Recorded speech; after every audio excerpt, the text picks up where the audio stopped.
അല്ലാഹു സുബ്ഹാനഹു അതിന്റെ മഹാന്മാരായ മുഫസ്സിരീങ്ങൾ പറഞ്ഞ മറ്റൊരു അർത്ഥമാണ് ഫഅാലുൻ ലിമാ യുരീദ്, ഉദ്ദേശിച്ചതിനെ പ്രവർത്തിക്കുന്നവൻ. സമദ് എന്നതിന് മുഫസ്സിരീങ്ങൾ പറഞ്ഞ മറ്റൊരു അർത്ഥം. അങ്ങനെ പറഞ്ഞത് രണ്ടർത്ഥം പറഞ്ഞു. ഒന്ന് നിരാശയൻ, മറ്റൊന്ന് പറഞ്ഞു എല്ലാം കൊണ്ടും വിവരമുള്ളവൻ. മറ്റൊരർത്ഥമാണ് അള്ളാഹു അവൻ ഉദ്ദേശിച്ചതിനെ ചെയ്യുന്നവരാണ്. ആർക്കും അങ്ങോട്ട് തിരിച്ച് ചോദ്യം ചെയ്യാനുള്ള റൈറ്റ്സ് ഇല്ല. ലോകം മുഴുവനും അള്ളാഹുവിൻ്റെതാണ്. അധികാരി അള്ളാഹുവാണ്. അവൻ ഇഷ്ടമുള്ളതിനെ ചെയ്യും. ചിലപ്പോൾ ഒറ്റ രാത്രി കൊണ്ട് ഒരു നാടിനെ തന്നെ അത് ഇല്ലായ്മ ചെയ്യും. നാം അനുഭവിച്ചതാണല്ലോ. ഒരു ഉരുൾപൊട്ടൽ കൊണ്ട് ഒരു നാട് മുഴുവനും ഇല്ലാതെയാക്കി. എന്റെ പഠിച്ചവരെ നീ അങ്ങനെ ചെയ്തു എന്ന് ചോദിക്കാൻ നമുക്ക് അധികാരമില്ല.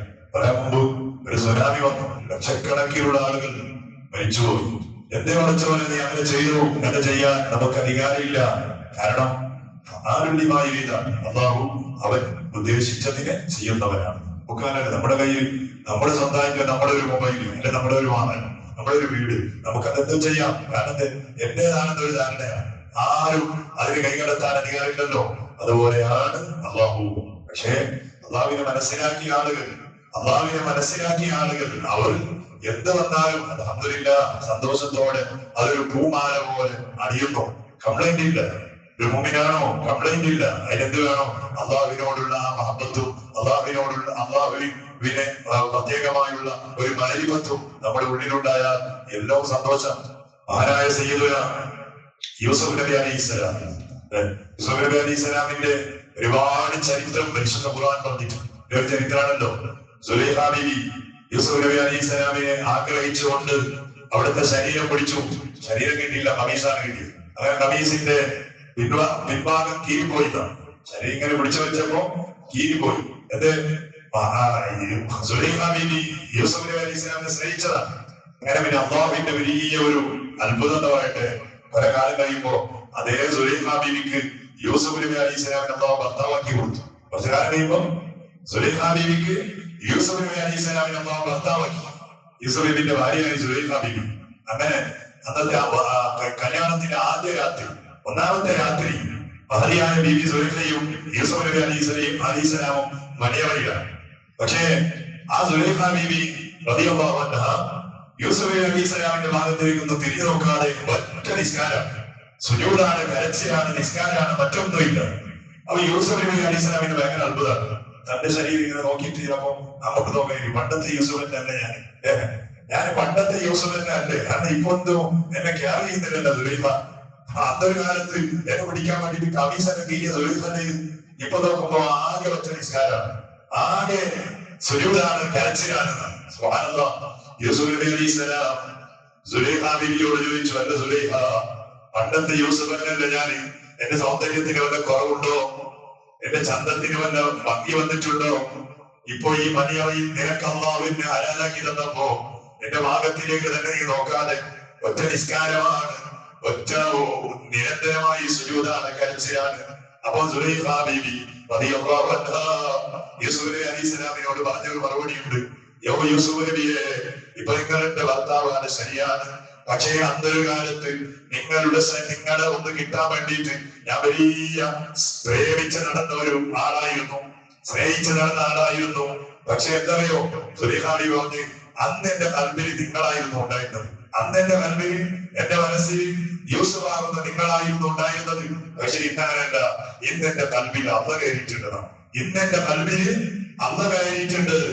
അള്ളാഹുമായുള്ള ആപത്തും അള്ളാഹുമായുള്ള ആ ബന്ധത്തും ആ പിരാന്തും എന്റെ ഉള്ളിൽ കിടന്നപ്പോ എനിക്ക് ഭയങ്കര സന്തോഷം.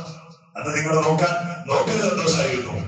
പക്ഷെ ഇന്നങ്ങനല്ല. ഇന്നെന്റെ അല്പമായി സമയം ചെലവഴിക്കൽ അതെനിക്ക് വലിയ സന്തോഷമാണ്. അതുകൊണ്ട് യൂസുഫ് നബി അലൈഹിസ്സലാമിനോട് സുലൈഖ ബീവി പറഞ്ഞു, ഭർത്താവായ നിങ്ങൾ ഇന്നത്തെ ഒരു രാത്രി എനിക്ക് ഇബാദത്തിനുള്ള ഒരു അവസരം ഒരുക്കി തരണേ ഭർത്താവേ എന്ന് പറഞ്ഞു. ആര്? സുലൈഖ ബീവി. എന്താ കാരണം?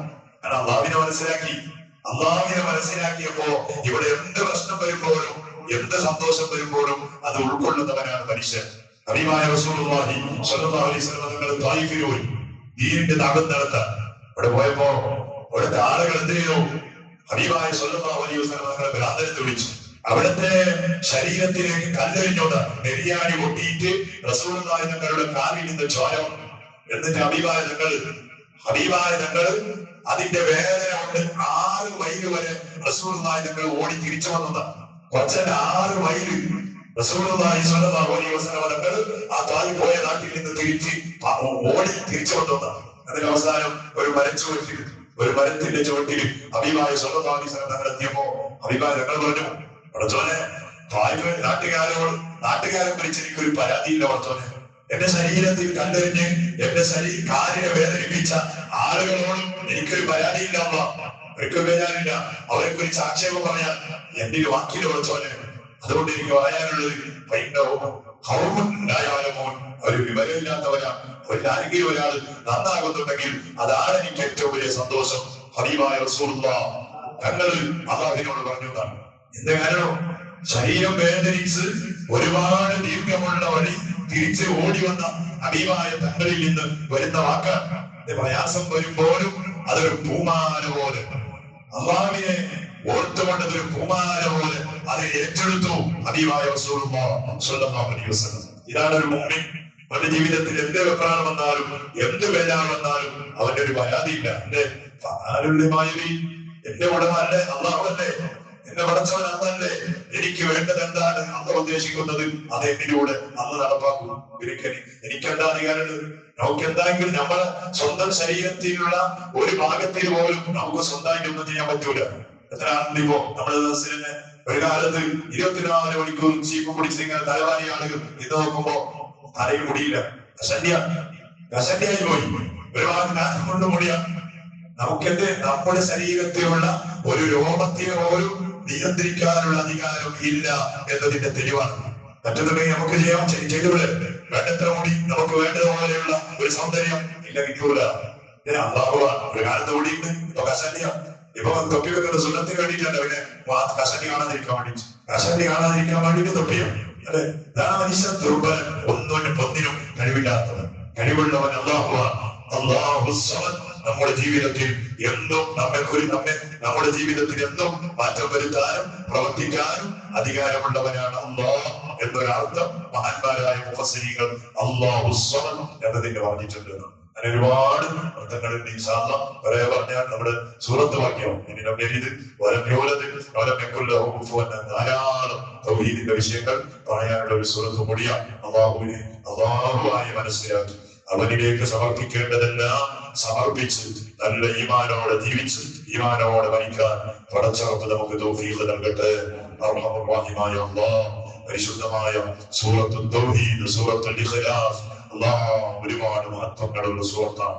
നാം അറിഞ്ഞും അറിയാതെയും നമ്മുടെ ഓരോ ദിവസങ്ങളിൽ പലതവണ ഞങ്ങൾ ഓരോരുത്തരും അത് ഓതാറുണ്ട്. അതിന്റെ ബർക്കത്തോട് നമ്മുടെ ഉള്ളിലും തൗഹീദിന്റെ വെളിച്ചം നീട്ടു തരണേ അല്ലാഹ്, ഈമാനിന്റെ വെളിച്ചം ഇട്ടു തരണേ അല്ലാഹ്. നിന്നെ മനസ്സിലാക്കിയ ഇത്തരത്തിൽ ആളുകൾ, ഇത്തരത്തിൽ മഹാന്മാർ, സ്വാലിഹീങ്ങൾ, മശായിഖന്മാർ, ഔലിയാക്കൾ, അമ്പിയാക്കൾ അല്ലാഹ് നിന്നെ അവർ പഠിച്ചു, മനസ്സിലാക്കി. പടച്ചവനെ നിന്റെ ആ റിള അവർ ആഗ്രഹിച്ചു. അതുപോലെ നിന്നെ കുറിച്ച് പഠിക്കാനും മനസ്സിലാക്കാനും നിന്നിലേക്ക് നമ്മുടെ ജീവിതം ഒന്ന് സമർപ്പിക്കാനും ഞങ്ങൾക്ക് നീ തൗഫീഖ് നൽകണേ അല്ലാഹ്. ആ രൂപത്തിലുള്ള കൽബായി, ആ രൂപത്തിലുള്ള ജീവിതമായി, ആ രൂപത്തിലുള്ള സ്വഭാവങ്ങളായി നമ്മുടെ എല്ലാത്തിനെയും നീ പാകപ്പെടുത്തി തരണേ അല്ലാഹ്. ഒരുപാട് ആളുകൾ പല രൂപത്തിലുള്ള പ്രശ്നങ്ങൾ, പ്രയാസങ്ങൾ, വേദനകൾ, ദുരിതങ്ങൾ പറഞ്ഞ് അതിന്റെ പരിഹാരം കിട്ടാൻ വേണ്ടി പറഞ്ഞവരുടെ അല്ലാഹ് നിങ്ങൾ അങ്ങനെയാണ് പടച്ചോനെ. നമുക്കൊരു ബുദ്ധിമുട്ട് വരുമ്പോ താങ്ങാൻ കഴിയുന്നില്ല, ഉള്ള ഈമാനം ചിലപ്പോ ഇല്ലാതെയാവുകയാണ്. ഒരു പരീക്ഷണം വരുമ്പോ ഉള്ള ഈമാനം ഇല്ലാതെയാവുകയാണ്. പണ്ടത്തെ ആളുകൾ അങ്ങനെയല്ല. അവർക്ക് രോഗം വരുമ്പോ ഈമാനം കൂടുന്നു, പ്രശ്നം വരുമ്പോ ഈമാനം കൂടുന്നു, പരീക്ഷണങ്ങൾ വരുമ്പോ അവർ നിന്നിലേക്ക് അടുക്കുകയാണ്. ഇന്ന് ഞങ്ങൾ നിന്നിൽ നിന്ന് അകലുകയാണ് പടച്ചോനെ. അതുകൊണ്ടല്ലോ നമ്മുടെ രോഗങ്ങളും പ്രശ്നങ്ങളും പ്രയാസങ്ങളും നീ മാറ്റിത്തരണേ അല്ലാഹ്. എല്ലാ ഭാഗത്തും സന്തോഷവും ആഫിയത്തും ഞങ്ങൾക്കും, നമ്മുടെ ഭാര്യ, മക്കളും, ഉമ്മ, ഉപ്പ, കുടുംബങ്ങൾ, നാട്ടുകാർ, സ്നേഹിതന്മാർ, ഞങ്ങളെ സഹായിച്ചവർ, ഞങ്ങളുമായി ബന്ധപ്പെടുന്നവർ, ഞങ്ങളെ സ്നേഹിക്കുന്നവർ, ഞങ്ങൾക്ക് ദുആ ചെയ്യുന്നവർ, ഞങ്ങളുമായി വസിയ്യത്ത് ചെയ്യുന്നവർ, എല്ലാവരിൽ നിന്നും എല്ലാ പ്രശ്നങ്ങളും പ്രയാസങ്ങളും നീ ദൂരീകരിക്കണേ. ചെറിയ പ്രായത്തിൽ തന്നെ മാരകമായ ക്യാൻസർ പിടിപെട്ട് ബേജാറോട് ഡോക്ടർമാർ ഓപ്പറേഷൻ ചെയ്യണമെന്ന് പറഞ്ഞ രോഗികളല്ല, ഞങ്ങളുമായി വസിയത്ത് ചെയ്തവരുണ്ട്. ശിഫാ നൽകണേ അല്ല, ശിഫാ നൽകണേ. അവരുടെ കടങ്ങളുണ്ട്, വീട്ടിൽ തരണേ അല്ല. നമ്മുടെ യാത്രകളിലും മറ്റു കാര്യങ്ങളിലും നീ വലിയ ബറക്കത്ത് നൽകണേ അല്ല. പ്രവാസികളായി അധ്വാനിക്കുന്ന നമ്മുടെ കുടുംബങ്ങളും നാട്ടുകാരും സ്നേഹിതന്മാരും അല്ലാ ആഫിയത്തുള്ള ദീർഘ ആയുസ് കൊണ്ട് അവരെ നീ അനുഗ്രഹിക്കണേ അല്ല. അവർ കൊതിക്കുന്ന രൂപത്തിലുള്ള ജോലിയുടെ വഴി അവർക്ക് നീ തുറന്നു കൊടുക്കണേ അല്ല. ജോലി ഇല്ലാത്തവർക്ക് ഹൈറായ ജോലി നീ ചെയ്തു കൊടുക്കണേ അല്ല. ഉള്ളവരുടെ ജോലിയിലും കച്ചവടങ്ങളിലും പ്രവർത്തനങ്ങളിലും ബറക്കത്ത് നൽകണേ അല്ല. മരിച്ചുപോയ നമ്മുടെ എല്ലാ കുടുംബങ്ങളും അവരിൽ പലരുമുണ്ട്. അടുത്ത് മരിച്ചവർ, മുൻപരിച്ചവർ പല പള്ളികളുടെ ചുറ്റുഭാഗങ്ങളിൽ അവർക്കൊക്കെ നൽകി അവരുടെ കബറ് നീ സ്വർഗീയ സന്തോഷങ്ങൾ ചൊരിയുന്ന കബറുകളായി നീ ആക്കി കൊടുക്കണേ. അവർക്ക് പരിശുദ്ധമായ ഉംറയ്ക്ക് വേണ്ടി പോയ ആളുകളുണ്ടെന്നോ അവരുടെ യാത്രയിലും അവരുടെ മറ്റുള്ള എല്ലാ കാര്യങ്ങളിലും ബറക്കത്ത് നൽകണമോ. ഉംറ ചെയ്ത് തിരിച്ചു വന്ന ആളുകൾ അവർ ചെയ്ത അമലുകൾ അവിടെ നീ പൊരുത്തപ്പെടുന്ന അമലുകളായി ആഖിറത്തിൽ സ്വർഗം കിട്ടാനും നിന്റെ ലിഖാഇന്റെ ഭാഗ്യം കിട്ടാനും കാരണമാകുന്ന അമലുകളായി അവരെ നീ സദസ്സിൽ ആരൊക്കെ ഉംറ ചെയ്തവർ, ഹജ്ജ് ചെയ്തവരുണ്ടോ അവരിൽ ഇതൊക്കെയും നീ കബൂലാക്കണേ അല്ലാഹ്. ബിഹഖി സയ്യിദിനാ മുഹമ്മദി സ്വല്ലല്ലാഹു അലൈഹി വസല്ലം. ഹസ്ബുനല്ലാഹു വനിഅമൽ വകീൽ, നിഅമൽ മൗലാ വനിഅമൻ നസീർ. ഹസ്ബുനല്ലാഹു വനിഅമൽ വകീൽ, നിഅമൽ മൗലാ വനിഅമൻ നസീർ. ഹസ്ബുനല്ലാഹു വനിഅമൽ വകീൽ, നിഅമൽ മൗലാ വനിഅമൻ നസീർ. സല്ലല്ലാഹു അലാ മുഹമ്മദ് സ്വല്ലല്ലാഹു അലൈഹി വസല്ലം. സല്ലല്ലാഹു അലാ